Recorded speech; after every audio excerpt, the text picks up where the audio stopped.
Paz a vosotros, queridos hermanos, que Dios los bendiga. En esta mañana, agradecido a Dios primeramente por la oportunidad que me da de poder compartir de su palabra. Y veníamos escuchando hermosas alabanzas, amén. Hermosas alabanzas que hablan de nuestra vida, que nos alientan, que nos dan fuerza. Porque yo sé que todos los que estamos aquí seguramente pasamos por pruebas y dificultades. ¿Amén? Todos pasamos por momentos difíciles. Pero para eso está Dios, para dar color a nuestra vida, para que podamos también superar todas estas cosas que la vida nos presenta. Y como decía un hermano, todas estas cosas que nos pasan es para nuestro crecimiento, para nuestro aprendizaje. Y uno se pone muchas veces a pensar en todas las cosas que vivimos, que pasamos, y cuando estaba sentado acá atrás recordaba una. No sé si ustedes recordarán, un momento alguien enganchó la guitarra acá en uno de estos, parecido a lo que está ahí, de esas ramitas. No sé si recuerdan lo que pasó. Cayó la plantera de ardilla sobre mi cabeza. No me dolió en ese momento porque fue como que hizo así nomás. Pero ¿qué pasó? Al ratito empecé a sentir algo caliente ahí. Cuando puse la mano así, la sangre. Creo que casi me desmayo ese día, si no me equivoco. Las cosas que uno vive, ¿no? Le contaba a mi nena, creo que nunca le había dicho. Así que le dije, tengan cuidado por la duda. No sé qué caiga la plantera de él. Claro. No, y ahí quedé medio así, ¿no? Pero bueno, son cositas que uno por ahí vive, las experimenta. Hermanos, en esta mañana quiero compartir con ustedes un tema y me van a disculpar, pero quiero hacer algo diferente para poder dar una introducción a este tema. Así que le pido a mi nena que pase ahí algo que traje. Esos días estuve escuchando una alabanza donde, no sé si ustedes la escucharon, un tema folclórico, donde decía mateando con Jesús. ¿Escucharon alguna vez? Bueno. Y ahí traje esto, ustedes saben lo que no, se pone en el mate obviamente. Azúcar, ¿no es cierto? Azúcar. Son lo que nosotros utilizamos en nuestro mate. Ahora necesito un valiente. ¿Quién quiere ser valiente y pasar acá un ratito? Cualquiera, joven, querido.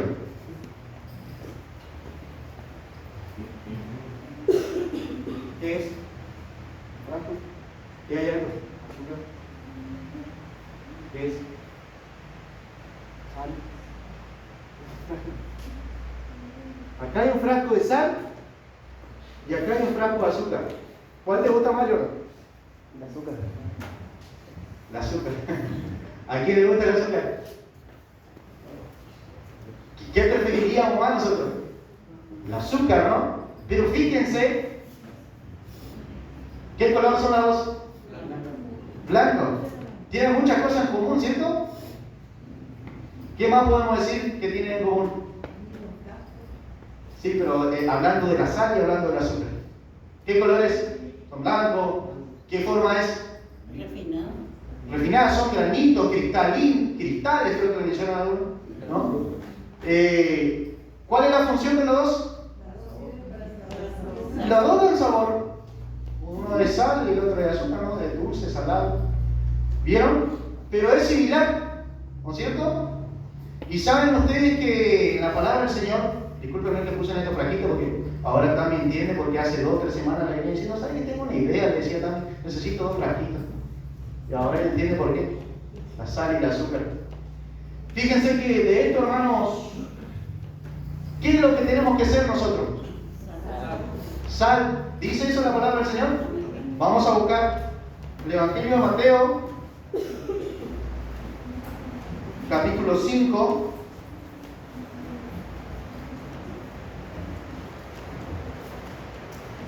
versículo 13. Allí son las palabras de nuestro Señor Jesús, nuestro Maestro, que nos enseña todas estas cosas. No es que uno lo inventó, esto nos enseñó el Señor a nosotros y todos lo sabemos, pero hoy vamos a recordarlo. Dice Mateo capítulo 5, versículo 13.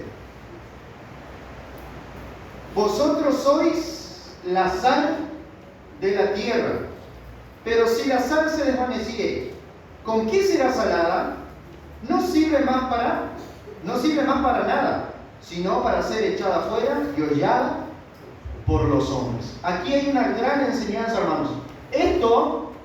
Estas cositas que están acá, el azúcar y la sal, nos enseña a nosotros sobre nuestra verdadera identidad. Eso es lo que tenemos que entender. ¿Cuál sería nuestra identidad? Y hoy pensemos, ¿qué es lo que somos? Y de acuerdo a cómo vamos desarrollando el tema, vamos a ver si somos la sal o si somos la azúcar.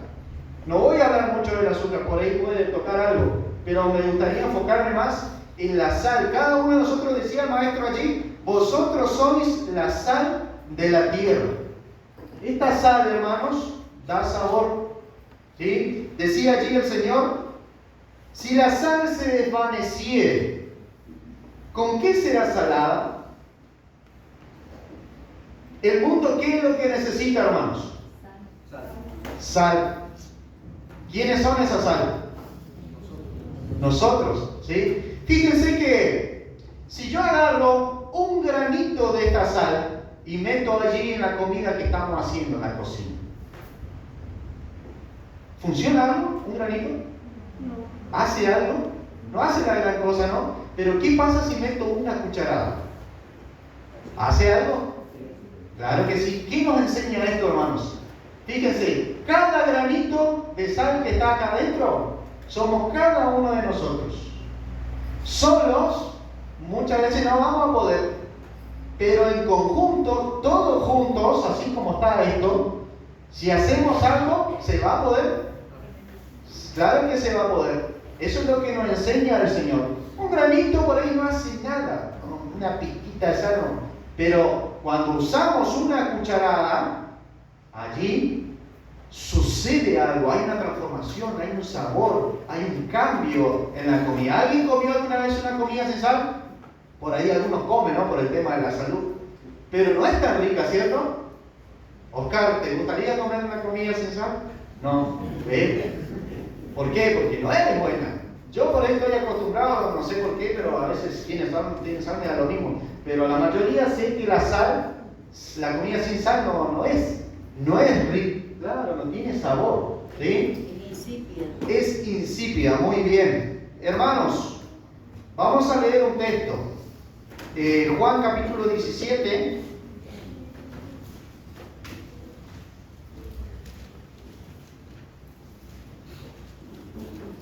Juan capítulo 17, la oración de Jesús, versículo 21.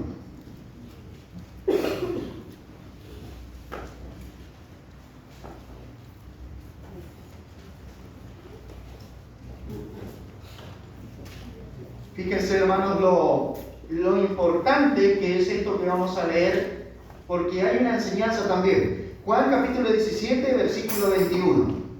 Allí en la oración de Jesús decía, para que todos sean uno, como tú, oh Padre, en mí y yo en ti, que también ellos sean uno en nosotros, para que el mundo crea que tú me enviaste. Hermanos, el propósito final de la unidad es que el mundo pueda ver en nosotros algo real. ¿Qué pasa si llega a la iglesia acá y ve que estamos todos divididos? ¿Qué pasa si alguien viene a nuestra iglesia acá y ve que todos estamos divididos? ¿Tendría un buen resultado eso? Tiene que verse algo real que viene de parte de Dios y de Jesús. Así como Dios y Jesús están unidos y son uno, de la misma manera nosotros tenemos que ser uno. Primero para causar una impresión, ¿no?, de que Jesús y Dios están con nosotros. Amén. Si no, la gente va a decir, ¿qué clase de iglesia es esta? Por ejemplo, ¿no? A eso es lo que quería llegar con lo que decía del sentido de estar todos juntos, como estos granitos de sal.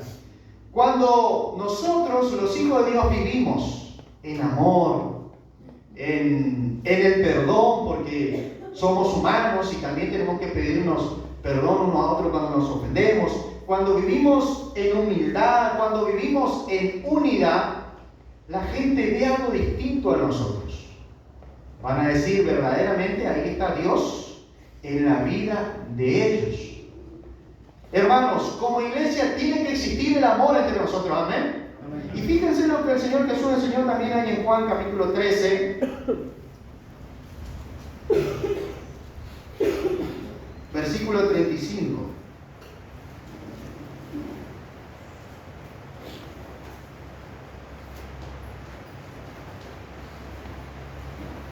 En esto conocerán todos que sois mis discípulos, si tuvierais amor los unos con los otros. Imagínense cómo lo ve el Señor esto, ¿no?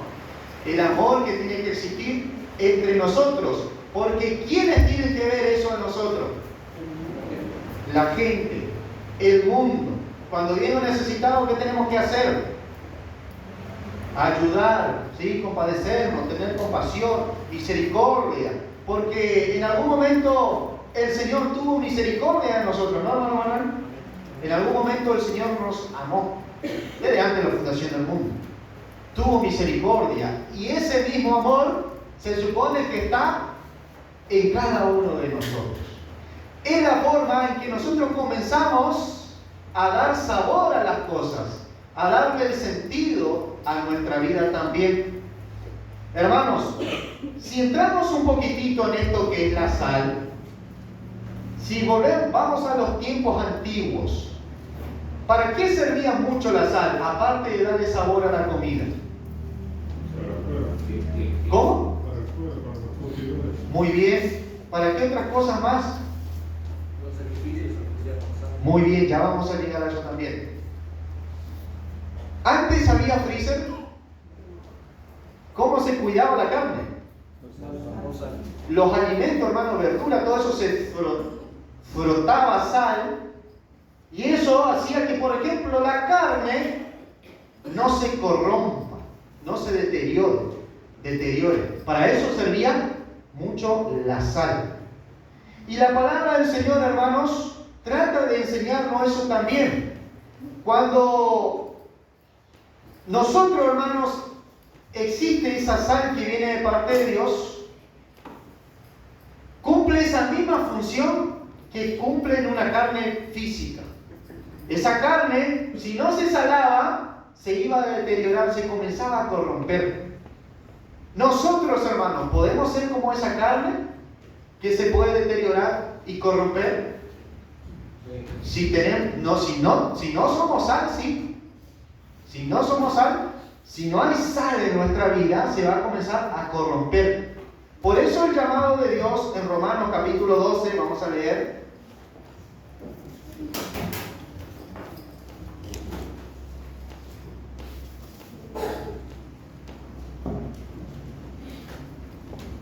Versículo 2.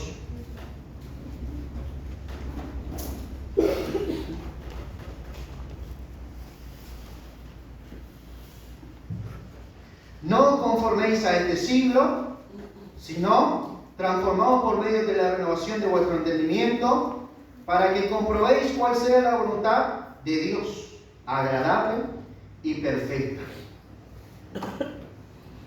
El mundo, hermanos, no tiene sal. ¿O tiene sal el mundo? No tiene sal. Por eso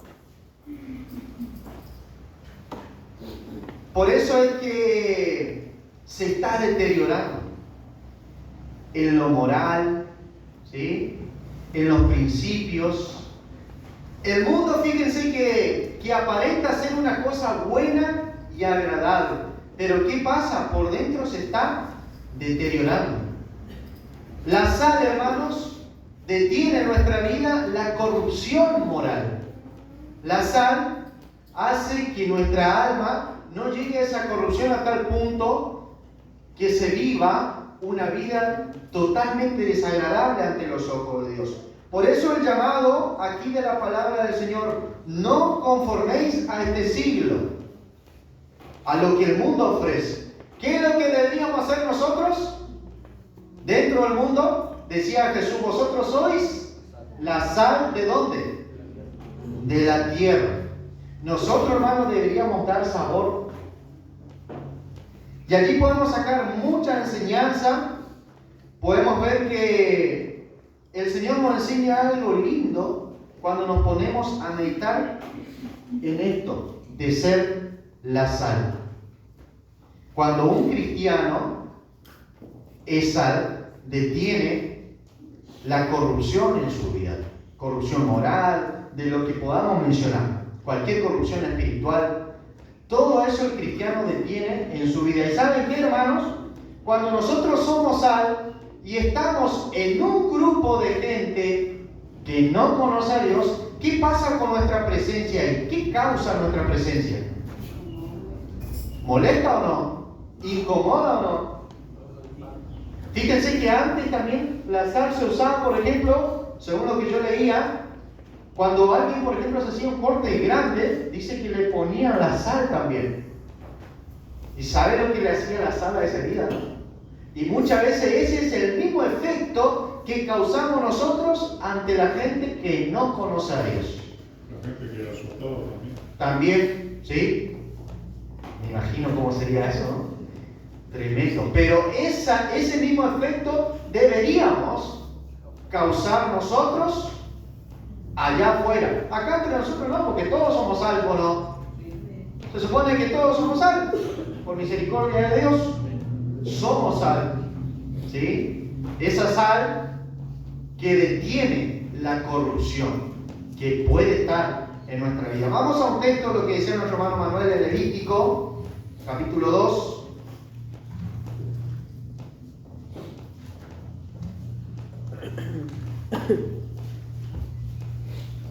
No sé, ¿qué título podemos poner a este tema? ¿Qué creen ustedes? Podemos elegir un montón de títulos, ¿no? La sal versus el azúcar, sal o azúcar, somos la sal, un montón de títulos podemos hacer. Ustedes ahí lo deciden por lo que entienden. ¿Sos sal o azúcar? ¿Sos sal o sos azúcar? ¿Qué te gusta más? ¿Ser sal o ser azúcar? Está bien, porque esto es una reflexión, hermano, no hay nada de indirecta, nada de eso como por ahí a veces se puede hacer, ¿no? Levítico capítulo 2, versículo 13. Lo que decía nuestro hermano Manuel, lo que se hacía en los sacrificios de Dios. En el punto anterior por ahí la idea era tratar de llegar a la conclusión de que la sal preserva de la corrupción. Y en este punto la conclusión va a ser que la sal es como un símbolo de santidad y pureza en nuestra vida. Fíjense lo que dice Levítico capítulo 2, versículo 13. Y sazonarás con sal toda ofrenda que presentes, y no harás que falte jamás de tu ofrenda la sal del pacto de tu Dios. En toda ofrenda tuya ofrecerás sal. En los sacrificios en la antigüedad, porque hoy no hacemos esto, no sacrificamos cordero ni nada de eso, porque Cristo ya cumplió en él todas esas cosas. Pero antiguamente se salaba todos los sacrificios para Dios, según lo que dice aquí el mandamiento. Hermanos, ¿podemos sacar una enseñanza de eso para nosotros hoy, en nuestra actualidad? Por allí dice la Escritura que nosotros somos ese sacrificio a Dios. Decía Romanos capítulo 12, versículo 2, ¿no? Que tenemos que presentar nuestro cuerpo en sacrificio vivo. ¿Pero qué tiene que haber en ese sacrificio, hermanos? ¿Cómo sería si nosotros venimos a la casa del Señor como sacrificio, pero no estamos salados? No estamos sazonados con sal. ¿Sería agradable ante los ojos de Dios? Allí hay mucho que pensar y analizar. Ustedes reflexionarán después. Ser sal, hermanos, significa vivir de forma íntegra, sin dejar que el pecado corrompa nuestra vida. Eso es ser sal. Vivir de una manera íntegra. A veces escuchamos lindas prédicas, ¿no?, sobre la integridad, sobre la santidad, la perfección que tenemos que buscar nosotros. Pero justamente esa es la función, hermanos, de ser sal, para no dejar que el pecado corrompa nuestra vida, corrompa nuestra alma. El mundo constantemente está en descomposición, cada vez más. ¿Creemos nosotros que el mundo va a mejorar? No va a mejorar. Cuando venga el Señor Jesús, ¿cómo van a ser esos días? días de Noé, como los días de Lot, Sodoma y Gomorra. ¿Qué pasaban en los días de Noé? ¿Qué pasaban en los días de Lot?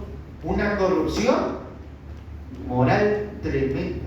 Hombre con hombre, mujeres con mujeres, y vaya a saber qué otras bestialidades ocurrían en esa época también. Y el mundo está lleno cada vez más a eso. Pero el Señor nos llamó a que nosotros marquemos la diferencia de todas esas cosas. Y si alguna de esas cosas quieren aparecer en nuestra vida, ¿qué tenemos que hacer? Fíjense, hay algo que yo aprendí cuando iba en otra religión, que todo lo malo que se aparecía en mi vida, yo lo tenía que reprender. ¿Lo hicieron alguna vez eso? Mi suegro creo que una vez me dijo que él tenía malos pensamientos, algo así, y hasta que lo reprendió en el nombre del Señor. Y dice que los malos pensamientos. Y cualquiera de esas cositas nosotros también, hermanos, si aparece en nuestra vida, el miedo, el temor, la envidia, lo que nos podamos imaginar que pueda corromper nuestra alma, tenemos que reprenderla en el nombre del Señor. Vamos a leer Efesios capítulo 5, versículo 11.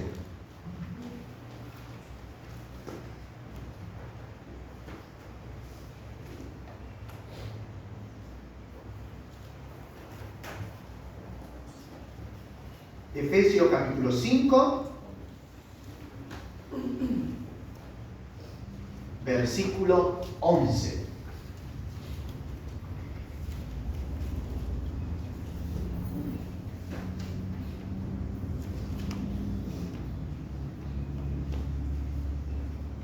Y no participéis en las obras infructuosas de las tinieblas, sino más bien, ¿qué dice? Reprendedlas. Cuando vemos allí que en nuestra vida aparece allí lo que dice obras infructuosas de las tinieblas, ¿qué tenemos que hacer? Reprenderlas. ¿Por qué dice infructuosas? No tiene fruto. Por allí leemos la carta de Pablo, si no me equivoco, Romanos capítulo 6, decía, ¿qué fruto ustedes tenían de aquellas cosas que antes os esclavizaban? ¿Cuál era el fruto de eso en realidad? Muerte. Mas ahora habéis sido libertados de la injusticia y sois hechos siervos de la justicia. Dice, el fruto de eso ahora es la santificación y como fin, la vida eterna. Eso nosotros vamos a adquirir cuando hacemos lo bueno, pero no cuando hacemos lo malo. Y si aparecen esas cosas malas en nuestra vida, a reprenderlo. Señor, esto no viene de ti, ayúdame. Que esto no gobierne mi vida. Así tenemos que pensar cada uno de nosotros. Porque el Señor es el que nos enseña esas cosas. Tenemos que buscar ese sabor que viene de parte de Dios. Decíamos que una comida sin sal no tiene sabor. Hermanos, a mí me ha tocado estar en esta vida y no encontrar el sentido de vivir. Una vez me pasó, me hice la pregunta, ¿para qué vivo? Porque no andaba por allí dando vueltas, parece un lonchito, y no le encontraba el sentido. Me pregunté una vez, ¿cuál es el sentido de seguir viviendo? Y así muchas veces, hermanos, vivimos cada uno de nosotros, porque decimos, ¿qué sentido tiene mi vida si solo tribulación, angustia, problemas, dificultades, luchas, un problema tras otro, una dificultad tras otra? Pero ¿qué pasa? Llega el Señor en nuestra vida y llena ese vacío que sentíamos. Amén. Muchas veces hemos sentido ese vacío, pero hasta que vino el Señor y lo cambió todo. Así que aquel que hoy está aquí y no encuentra sentido en su vida, ¿dónde va a encontrar ese sabor?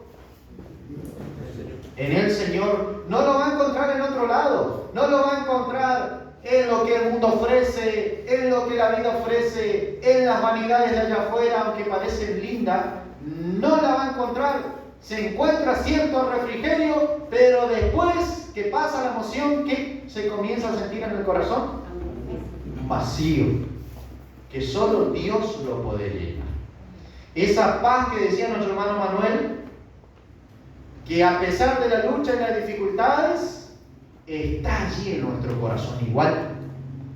Y por ahí nuestro hermano decía, muchas veces por la falta de dinero, ¿qué perdemos nosotros? La paz. Pero por muchas cosas podemos perder la paz.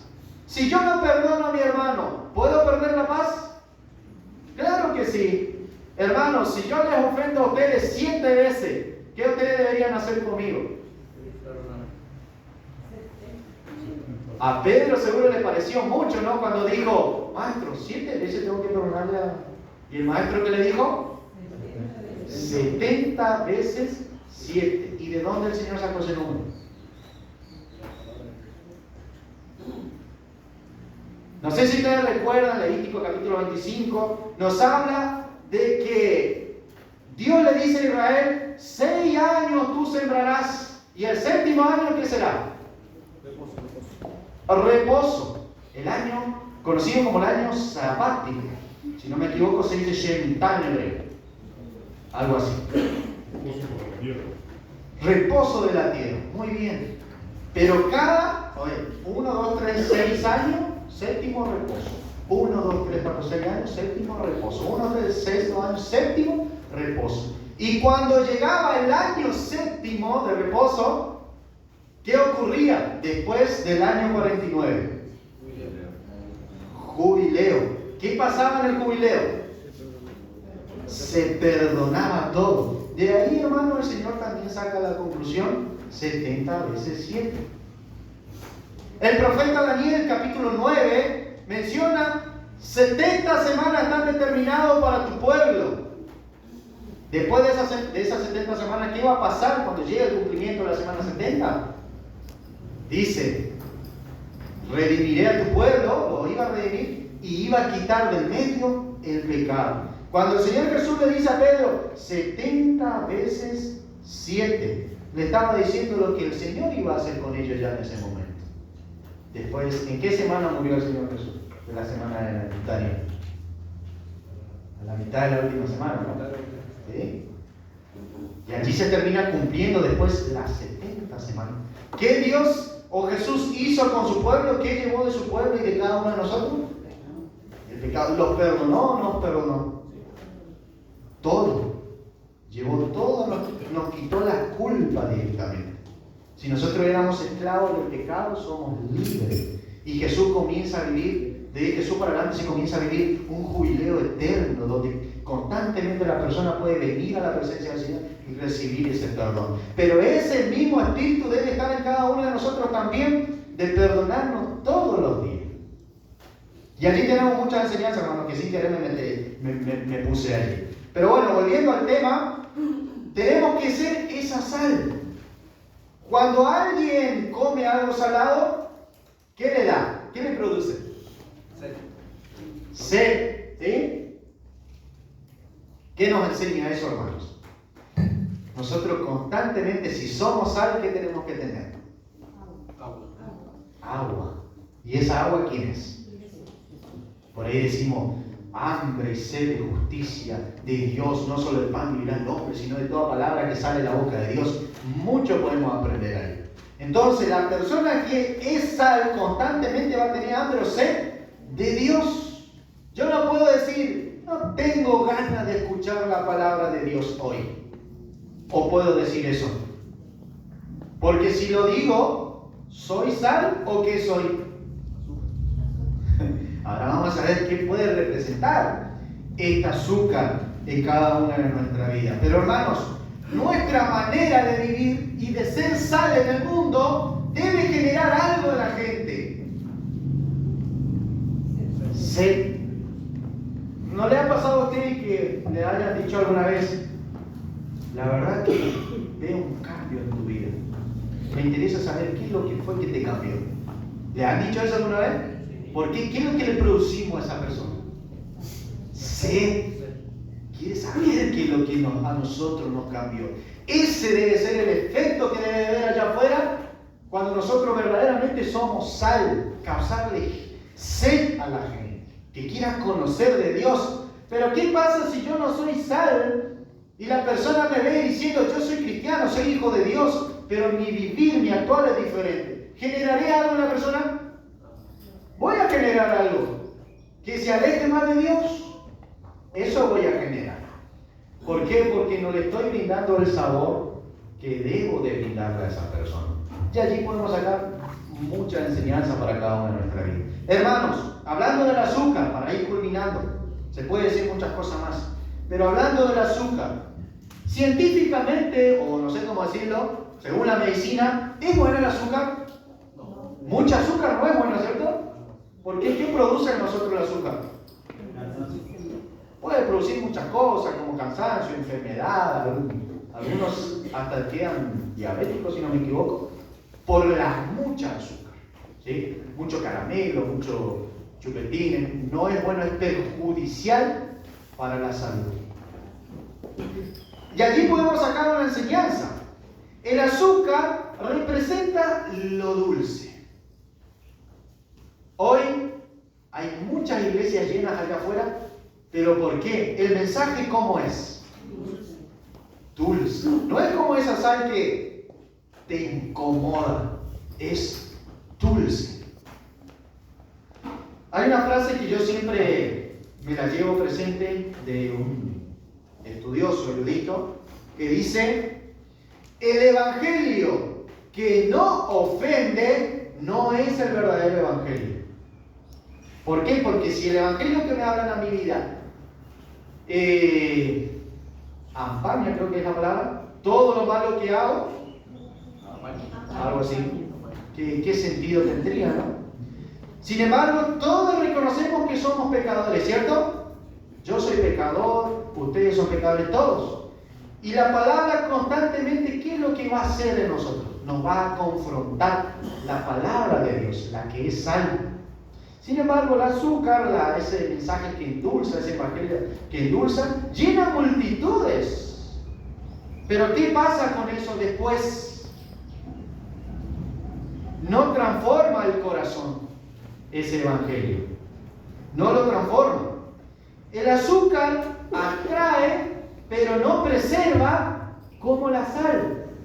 Para preservar la carne, decíamos, tenemos que usar sal, ¿sí? Pero el azúcar no cumple esa función. Por lo tanto, ese azúcar no va a preservar nada en nuestra vida ni en la vida de las personas. Es más, el azúcar, si dejamos allí en algún lugar, ¿qué comienza a venir en azúcar? O en algo dulce. Los insectos, las moscas, un montón de cosas, ¿no? Y fíjense que muchas veces ocurre eso en la vida allá afuera. Ese mensaje dulce atrae un montón de gente, pero no tiene una función real. Allí el lienzo que vio Pedro, dice que Pedro vio el lienzo, ¿y qué había en ese lienzo? Un montón de animales. ¿Quiénes eran esos? Nosotros. Nosotros éramos uno de esos lagartos, lagartijas, lo que sea, ¿no? Pero el Señor le dijo a Pedro: no llames tú inmundo o común a lo que yo he limpiado. Porque ahora nosotros seguimos siendo esos animales cuadrúpedos. ¿Qué somos ahora? Ovejitas de buen pastor, dijo el hermano Jairo.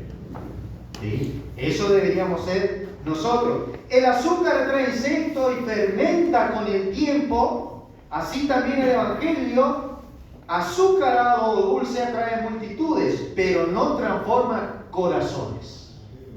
Vamos a leer un texto. Jeremías capítulo 6.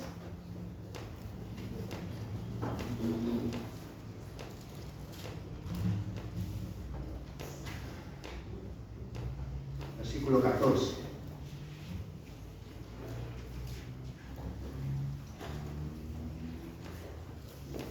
Pasaba algo similar en la época de Israel. Hoy no pasa eso. En aquella época pasaba. Jeremías capítulo 6, versículo 14.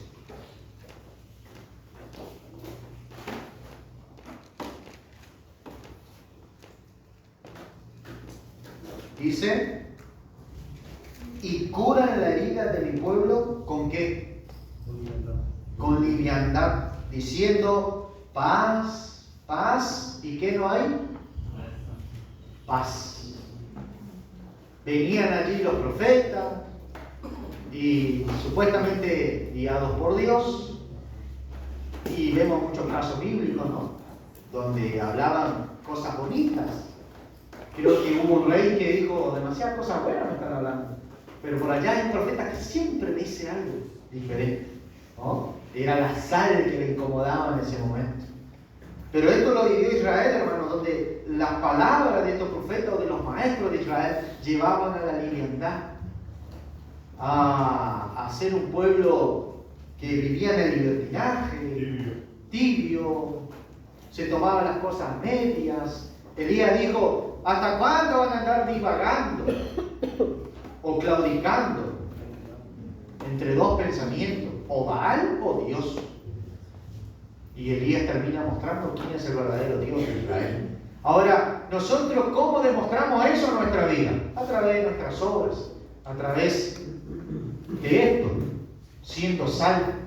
Porque si somos azúcar, no vamos a generar nada bueno en la vida de nadie, vamos a generar corrupción. ¿Cuántas cosas buenas hemos generado nosotros en la vida de alguien en algún momento? ¿Nos hemos preguntado? ¿He sido de ayuda? ¿O de lo contrario? ¿He ayudado a alguien?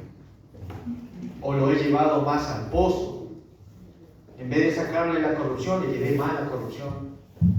¿Cuál es el trabajo que nosotros hemos realizado en algún momento con la vida de alguna persona? Hermanos, anoté ejemplos bíblicos de personas que fueron sal. Y lo escribí así. Una persona, José en Egipto, fue sal. ¿Por qué? Su integridad preservó no solo su vida, sino la vida de quién también. ¿Qué vino en la tierra de Egipto, hermano Javier, en la época de José? ¿O qué vino en el mundo? Hambre. Pero en Egipto, ¿hubo hambre? Hubo pan, ¿pero por qué? Porque estuvo ¿quién ahí? José, ¿sí? Fue la sal de su momento, pudo ayudar a la nación. Daniel en Babilonia, rodeado de idolatría, ¿sí? Vemos ahí la historia, pero ¿con qué no se contaminó Daniel, por ejemplo? Ni siquiera con la comida del rey, ¿sí? Fue sal en su momento. Su decisión preservó su fe, su fidelidad a Dios, preservó su integridad, lo que era, ¿no? Lo que Dios requería de él. Imagínense. Lot en Sodoma, el único justo en Sodoma, ante la corrupción y ante todo lo que era, pero por Lot allí, seguramente Dios detuvo esa destrucción, porque imagino que Lot habrá hablado de la palabra de Dios en ese lugar, ¿o no? ¿Pero qué hizo la gente? Como en los días de Noé, no hizo caso. ¿Qué hizo Dios? Sacó a Lot de ahí y destruyó Sodoma y Gomorra. Fíjense, porque Lot era sal, ¿sí? Por eso, porque tenía ese verdadero sentido en su vida. Hermanos, para terminar, Segunda de Reyes. Hay muchas cosas que me gustaría decir, pero estaba solo Lot con su esposa y sus dos hijas, pero parecía que Lot era hermano, ¿no? Está bueno estudiar eso también. Segunda de Reyes, Marcos. Segunda de Reyes, capítulo 2, versículo 19.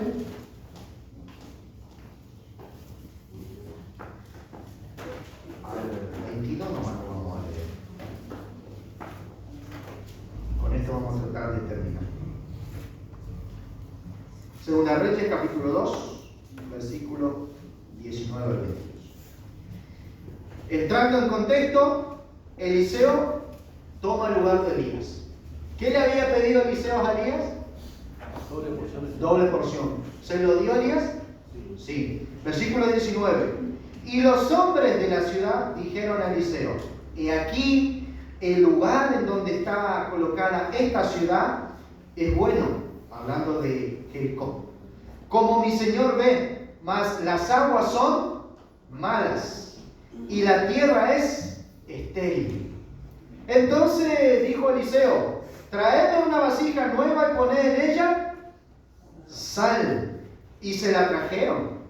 Y saliendo él a los manantiales de las aguas, echó dentro de ella la sal. Y dijo: así ha dicho el Señor: yo sané estas aguas, y no habrá más en ellas muerte ni enfermedad. Y fueron sanas las aguas hasta hoy, conforme a la palabra que habló Eliseo. Bien, este fue el primer milagro que realizó Eliseo después de recibir esa porción de parte de Elías. ¿Qué utilizó Eliseo, ¿qué utilizó para sanar aquellas aguas de Jericó? Sal. ¿Sí? Bien, ahora vamos a ver. En ese momento Jericó era una hermosa ciudad, era re linda. Pero ¿qué pasaba? ¿Cómo era el campo? La tierra. Estéril. ¿Pero por qué? Porque las aguas que eran. No, era enferma el agua. ¿Sí? No, por eso no podía producir aquella tierra. ¿Sí? Pero fíjense lo que hace la sal. ¿Cómo pudo sanar? Y allí dice que Eliseo pidió una vasija. Hermanos, esa vasija, ¿quién puede ser en esta vida? Nosotros somos esa vasija. Y cuando hay sal en nuestra vida, hermanos, en esa vasija, produce sanidad. ¿Sí? Pero primero, para poder llegar a ser esa vasija que contiene sal, hay que recibir algo. ¿Qué fue lo que recibió Eliseo primero? Una porción de Dios, una doble porción. ¿Qué es lo que comenzó a habitar en la vida de Eliseo? El Espíritu de Dios. Entonces, hermanos, el Espíritu de Dios puede sazonar nuestra vida y puede darnos esa capacidad de ser esa vasija que contiene sal. Que Dios nos ayude, hermanos, a que cada día nosotros podamos dedicar nuestra vida al Señor para que podamos ser esa sal. Dejarnos moldear por el Señor. A veces cantamos esa alabanza tan linda, conocida como la del alfarero. Dejarle al Señor que nos moldee, porque Él es el alfarero, ¿no, hermano Manuel? ¿Sí? ¿Y nosotros qué somos?